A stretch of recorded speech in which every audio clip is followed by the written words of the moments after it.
She wore a simple dress, and the billionaire recognized it as his late wife's wedding gown. She noticed the gown before she noticed the man. On a humid evening in Charleston, the Battery Promenade shimmered with string lights and the hush of a high society wedding.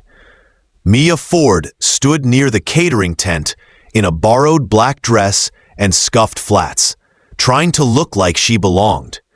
She was a last-minute event assistant, the kind who fetches water, tapes down cables, and smiles through instructions that change every 10 minutes.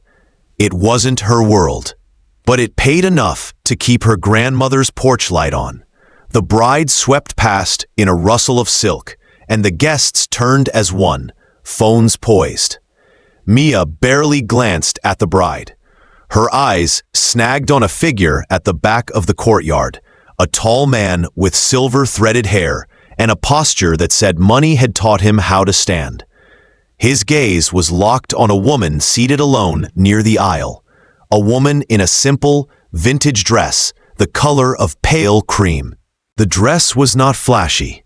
It fell straight from a fitted bodice with tiny buttons down the spine and lace framing a modest neckline. It looked like it had been made by careful hands a long time ago.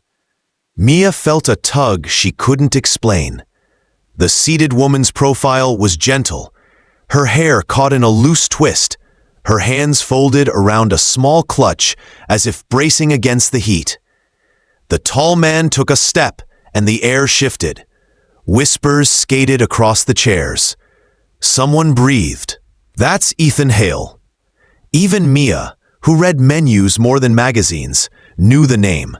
Hotels, tech investments, a billionaire people described with words like private and exacting. He could have watched the bride. Instead, he stared at the dress, the one the seated woman wore as if it were a second skin. Music rose. The officiant began. Mia kept working, but her attention drifted back. As the couple exchanged vows, Ethan moved along the edge of the courtyard, never blinking. He stopped 3 rows behind the woman and leaned slightly. Then his hand lifted, trembling in a way that didn't match the iron in his shoulders. After the kiss, applause scattered like rain. The seated woman stood to leave. In the shuffle of chairs, she turned, and for a breath, Mia saw the full front of the dress. A narrow waist seam, a hand-stitched olive branch embroidered at the left hip, and a faint tea stain near the hem, shaped like a crescent moon. Mia's heartbeat stumbled. Her grandmother once showed her a brittle photo from 1989. The same olive branch sat exactly there. Ethan's face had gone pale, the kind of pale that comes when furniture moves by itself. He said something to a security aide, but his eyes never left the dress. The woman, moving toward the side gate, paused to let a child run past. Her expression was calm, but a quiet current seemed to hum off her. Mia followed without meaning to. She told herself she was checking the lantern line. But her steps matched the woman's, and when the woman slipped through the iron gate onto the sidewalk, Mia slipped through too. Live oaks arched over the street. The woman turned left, heels tapping a soft rhythm. A heavier rhythm came behind them, deliberate. She didn't need to turn to know it was Ethan. "Excuse me," his voice carried, low and steady. The woman froze. Her shoulders rose and fell. She turned. Under a street lamp, her face was clear. She was late 20s, with summer freckles and wary eyes. The dress made her look like a memory stepped into present light. "Where did you get that gown?" Ethan asked. He didn't sound angry. He sounded like someone standing in front of a locked door that used to open. The woman swallowed. "A thrift shop on Savannah Highway," she said. "It was hanging alone. I liked it." "That dress belonged to my wife," Ethan said softly. "She died 11 years ago." The woman's fingers tightened on her clutch. "I'm sorry," she said. I didn't know. Ethan nodded once, eyes tracing the olive branch. There's a mark near the hem, he said, a ghost of a smile. She spilled sweet tea before we walked into the church. She laughed, said it made the day ours. I'm Harper, the woman said quietly. I can return it. It's not about returning it, he replied. It's about how it left. A golf cart buzzed toward them, security at the wheel. Ethan lifted a hand, the cart slowed and turned away. He looked at Harper again. Did the shop say where it came from? No, Harper said. No tag, no note. I almost didn't buy it, but when I tried it on, it felt like it knew me.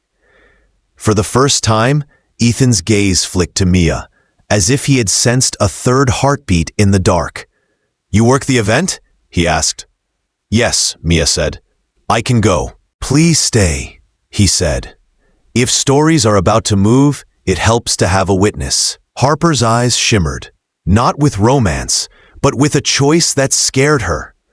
I didn't mean to cause trouble, she murmured. You didn't, Ethan said. You opened a door. A breeze moved the live oaks. Ethan drew a breath like a man preparing to dive. My wife's dress was never supposed to leave our home, he said. It vanished 3 months after she died. Ethan glanced toward the lit courtyard and then back to the street. Can we talk somewhere nearby? He asked. 5 minutes, Harper said, voice thin. Then I go. She nodded toward the seawall, where the harbor breathed in slow, salted waves. They walked in a small triangle, Mia a pace behind, feeling both out of place and unable to step away. My wife's name was Lauren, Ethan said. She designed that olive branch herself. We kept the gown in a cedar closet. After the funeral, I sealed the door. When I opened it months later, the dress was gone. He pulled out his phone and showed a photo of Lauren laughing under oak shade, the same embroidery catching light. Harper stared at the image, then at the gown on her own frame, as if caught between two mirrors. Someone wanted it to move, she whispered. Tonight, the wind off the harbor softened the heat, but the three of them stood still, as if movement might scatter a fragile truth. Ethan kept his eyes on the embroidery, not the face above it. Harper held her clutch with both hands. Mia glanced toward the glowing courtyard and back again, weighing duty against the pull of a story she could not step away from. If it truly vanished from your home, Harper said, careful and steady, someone carried it out. I accounted for everyone, Ethan replied. Family, staff, vendors. The estate manager swore the closet stayed sealed. He retired after, and I let the question grow dusty. Mia edged closer. I grew up around fabric, she said. My grandma taught me hand stitching. Whoever sewed that branch had patient hands. May I check the seams? Harper hesitated, then nodded. Under the street lamp, Mia lifted the hem just enough to see the inside. Nearly invisible stitches lined a cotton seam. Tucked beside the skirt lining, a tiny tack held a folded scrap. Mia slid it free and opened it. It wasn't paper. It was a slender strip of cotton with faint ink letters. Mia angled it under the light. There's writing, she murmured. Look. On the strip, in small block letters, someone had written, if this reaches another heart, tell him the cedar door was not the first lock. Find the second hinge. Lauren loved puzzles, Ethan whispered. The closet had a false panel. Then whoever took the gown knew the panel, Harper said. Not a stranger. Claire Mercer, Ethan said. Lauren's cousin. She handled the house and knew every code. We argued when I replaced the estate manager. She left and started a foundation. Mia said the thrift shop might still be open. If the dress arrived recently, someone will remember. She glanced at Harper's clutch. Do you have a receipt? Harper pulled out a crumpled slip. Yesterday afternoon, she said. Second Chance Collective, cashier Janine. Ethan nodded. I'll drive, he said. We keep a Cly at the hotel. Mia, if you can spare an hour, I'd appreciate your eyes. I can spare an hour, Mia said. 15 minutes later, they reached a low brick building with a warm rectangle of light. Second Chance Collective was closed, but a back door stood open. Oxes lined a hallway, and a radio hummed. Ethan knocked. Hello? A woman pushed a cart into view. Jeans and sneakers, a shirt that read, Your kindness matters. We're closed, she said, then looked at Ethan. What do you need? Harper lifted the receipt. I bought a vintage gown here yesterday, she said. We're trying to learn where it came from. Janine, the woman said, tapping her name tag. I remember that dress. You tried it and smiled like you recognized yourself. Where did it come from? Ethan asked. It belonged to someone I loved. Janine's expression softened. We take curated donations, she said. Sometimes people leave sealed garment bags with notes. Your dress arrived in a white bag. No name. Dropped after hours. There was an envelope with a photo of a woman wearing it under oaks. That's my wife, Ethan said. We logged it and put it on a front rack, Janine said. The next day you walked in. Do you have cameras by the drop? Mia asked. Or a log? We do, Janine said. She pulled up a feed. At 8:11 p.m., the night before, a dark hybrid rolled up. A woman in a brimmed hat and gloves carried a garment bag to the door and drove off. Freeze on the plate, Ethan said. Janine zoomed. The plate was clear. Ethan's jaw tightened. Registered to Claire Mercer, he said. She wanted it found. But why now? Janine opened a drawer and lifted a small tin. This was taped inside the bag, she said. Inside lay a brass key and another strip of cotton. On the cloth, the same print read, Second hinge open. Harper's breath fluttered. A key to the panel? Mia rubbed the cloth. Not a home key, she said. It has a bank tag. A tiny charm read, Carolina Harbor Trust. A 4-digit number was engraved on the shaft. A safe deposit box, Ethan said. Janine looked between them. We open at 10, she said. But I can write a statement if you need it. Thank you, Ethan said. You've helped enough. Outside, the street was quiet. The key felt heavier than its size allowed. Harper touched the olive branch and looked at the harbor lights. If the key opens a box, she said, someone wanted the next person to do more than remember, and to be seen doing it, Mia added. A donation creates a trail. Carolina Harbor Trust opens at 9, Ethan said. We'll be there when the doors unlock. If this key answers why the dress moved, we follow it all the way. Harper nodded. We follow. Mia looked at the seam scrap, the receipt, the key, and felt a thread between strangers tighten into duty. I'm in, she said. One more hour, then another, until the hinge turns. The wind eased and left the night clear. They stood beside the closed shop, 3 lives braided by a dress and a brass key. Then they walked toward the car, the kind of order that forms when a story chooses its witnesses and asks them to keep going. Morning pressed gold light through the tall windows of Carolina Harbor Trust. Marble floors gleamed, and the air carried the crisp scent of polished wood and quiet authority. Mia felt small beside Ethan's measured stride and Harper's quiet tension. The brass key lay between Ethan's fingers like an old coin that had waited too long to be claimed. A receptionist glanced up from her desk. Good morning, she said. Her eyes flicked to Ethan, then widened slightly. Mr. Hale, do you have an appointment? No, Ethan said. We're here for a safe deposit retrieval. Box number 7243. One moment, she said. She called a manager, a gray-suited man who walked with the wary care of someone who protects secrets for a living. We'll need identification, he said. Ethan offered his license. The box was placed under Claire Mercer, he added.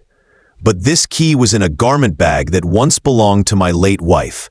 I can provide proof of ownership. Harper's voice was soft. If it helps, I can sign as witness. I found the dress. The manager studied them, then the key. Mr. Hale, you've had a relationship with this bank for 20 years, he said slowly. If Ms. Mercer named you as a contingent party, we can access it. He led them to a vault hallway lined with numbered doors. The lock swallowed the key with a muted click. The door sighed open. Inside lay a cedar box about the size of a shoebox, sealed with wax stamped in the shape of an olive branch. Ethan's breath caught. She used the branch on everything she made, he murmured. He lifted the cedar box onto a table. The wax cracked under his thumb. Inside lay a bundle of letters tied with faded ribbon, a velvet pouch, and a photograph. The photograph showed Lauren in her gown beneath the oaks, eyes bright, a woman who believed time would always wait. Beside her stood Claire Mercer, arm linked, smiling like she had built the ground. On the back, in Claire's neat script, she made me promise if she could not walk home herself, I would guide her dress back to light. Ethan unfolded a letter. Claire's handwriting filled the page. Ethan, grief blinded you to her last design. She wanted her work to keep living, not locked in cedar. I placed the dress where another spirit might carry it forward. If you're reading this, that spirit found it. Follow it. Protect it. Let it move again. There's more. He opened the velvet pouch. Inside was a thin silver locket engraved with the olive branch. When he clicked it open, a folded blueprint rested inside. It was a pattern schematic, annotated in Lauren's looping script. Each note named a different seamstress in different cities, addresses circled in red. At the bottom, the olive branch line begins here. Carry it if I cannot. Harper touched the blueprint lightly. She wasn't just designing one dress, she whispered. She was planning a collection. Lauren wanted to build her own label, Ethan said. She told me once she didn't want her art to die folded in closets. Mia said. Claire didn't steal the gown. She delivered the first seed. Ethan looked at Harper. She chose you to wear it. You walked in by chance, but she trusted the dress to recognize someone. Harper's eyes shone with quiet disbelief. I'm no designer. I work at a bookstore. Books carry voices, Mia said. Clothes can, too. Maybe Lauren knew stories find each other. Ethan closed the cedar box gently. Claire planted the first hinge. Lauren built the second. The third is ours. He tucked the letters and blueprint back inside. We finish what they began. The bank manager waited by the door. Did you find what you needed? He asked. More than that, Ethan said. Outside, traffic hummed. The city moved, unaware that an old dream had just exhaled. Ethan unlocked his car. I know a place, he said. An old workshop Lauren leased before she finished. It's been shuttered for a decade. If the machines still stand, we can wake them. The workshop sat at the end of a cobblestone lane, behind ivy-draped brick. Dust filmed the windows. Ethan pressed his thumb to a keypad. The door clicked, releasing air that smelled of cedar, starch, and thyme. Bolts of fabric leaned like tall books. Dress forms stood draped in muslin like sleeping ghosts.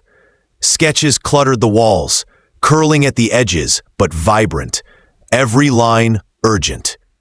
Mia ran her fingers over a sketch pinned beside the door. These look alive, she said.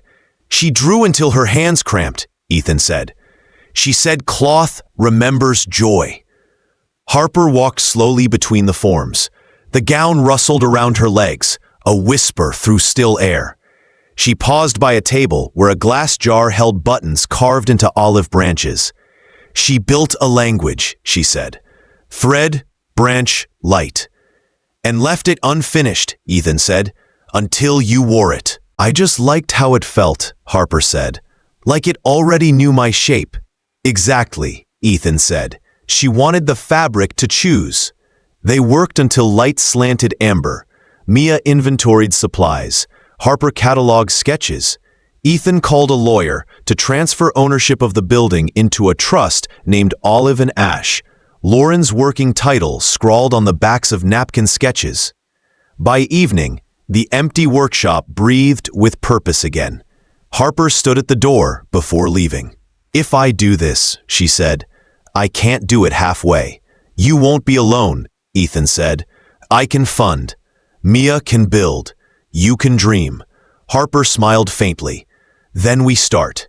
Ethan looked at the gown, then at the dusted tables. "The world buried her work," he said. "We will unearth it." They locked the door and stepped into the cooling night, carrying a cedar box, a silver locket, and the ghost of a woman who had whispered her way back through cotton and time. Weeks blurred into a rhythm that felt older than clocks.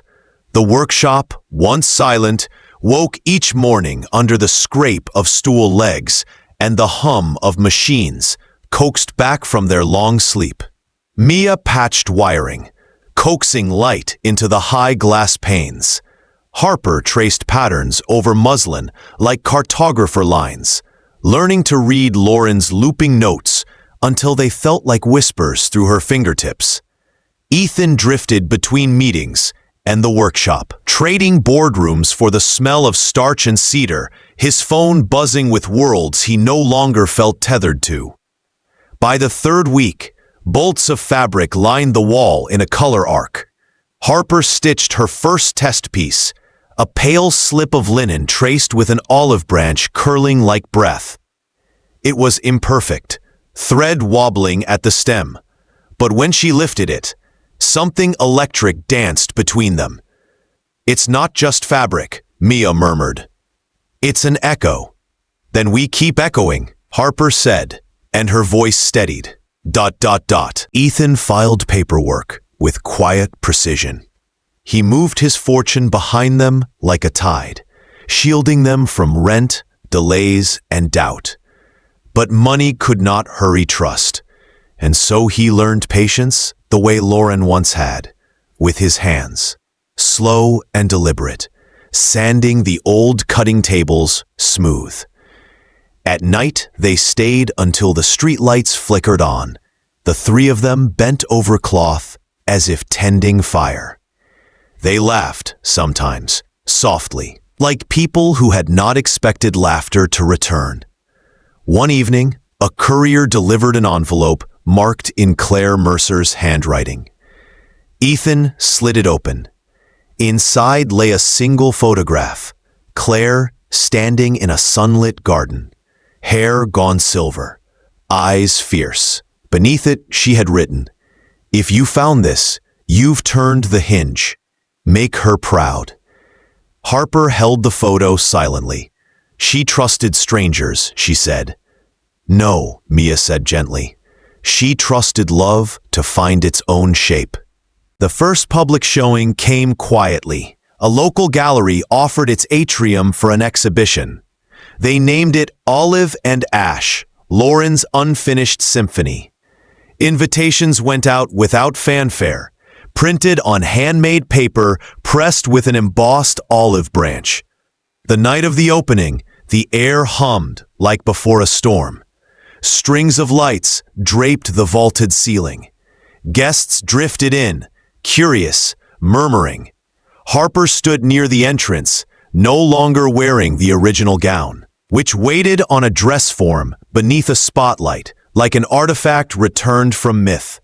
Instead, she wore a new creation, linen white as sunlit paper, with a subtle olive vine winding around her sleeve like something alive.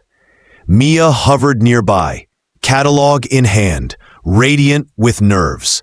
Ethan stood in the corner, watching the world turn toward what they had built. When the first guest stopped and touched the edge of a sleeve, eyes wide, he exhaled like a man surfacing. ... Reporters came. Questions buzzed. Someone asked if the collection was a tribute. Harper shook her head. "It's not a memorial," she said quietly. "It's a beginning. Flashbulbs caught the olive branch glimmering on her arm. Applause scattered through the hall like sudden rain. Mia laughed, startled and bright. Ethan closed his eyes, and for a moment he swore he felt Lauren's hand on his shoulder, steady and warm.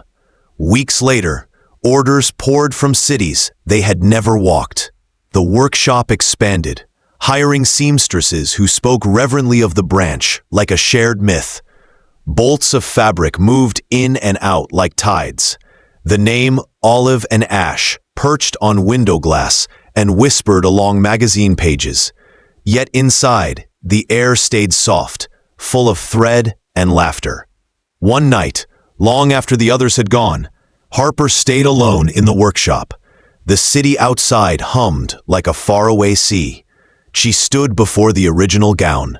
Time had faded its cream to antique light. The tea stain still curved near the hem like a crescent moon. She touched it gently, the way you might touch a door frame in a childhood house. "I hope we've done right by you," she whispered. Behind her, the door opened. Ethan stepped in, tie loosened, looking like a man who had run from something and found something better. "Couldn't sleep," he said. "Me neither," Harper said. He walked to stand beside her. "She'd be proud," he said. "She trusted you to finish it," Harper said. "Not me. She trusted love to find its own path," Ethan said, echoing Mia.